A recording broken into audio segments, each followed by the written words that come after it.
Assalamu alaikum эже, кандайсыз? Жакшысызбы? Жакшы, рахмат. Эже, сиз бизге дем салдырган келип аттыңыз, а? Ооба. Катыраак сүйлөңүз. Ооба. Эмне болуп ооруп келдиңиз, эмне болуп аттыңыз эле? Катыраак сүйлөңүз. Мен нервтен деп буга чейин больницага кайрылгам өзүбүз жакта. Анан больницанын дагы нервтин дарыларын ичкем. Андан бир аз жакшы болуп жүрдүм, бирок ал таасир бербей шаарга келгем, көрүнүпчү.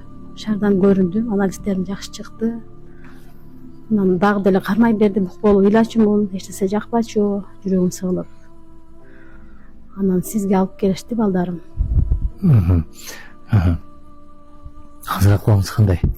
Азыр жакшы, Кудайга шүгүр. Жакшы болуп калдым. Дем салдырып жүрдүңүз. Аябай оор акыбалда келгенсиз, ооруп, а? Ооба. Жан дүйнөңүздөн булугуп, кыйнап, а? Аллах шифа берсин. Аман эсен айыктыңыз. Сиздики мен сыртыңыздан жиндер деп тийишип атат дегем. Булар да өздөрү ушундай окутуп, ушундай адамды кыйнайт. Алла таала азыр алхамдулилlah шифа берди, жакшы болуп калдыңыз. Эми аксыга кетесизби? Ооба. 5 малга намазга тургузуңуз, бекем болуңуз эже. Аллах сизге шифа берсин. Кыйналып, оор болуп, ушундай бир акыбалда келгениз, алхамдулилlah азыр сонун болуп калдыңыз. Эми аман эсен жакшы жетип алыңыз. Чоң рахмат, сиздерге да ишиңизге ийгилик, элдин алкышын алып жүрө бериңиз. Рахмат. Алла разы болсун. Жакшы болуңуз. Жакшы болуп жетип алыңыз.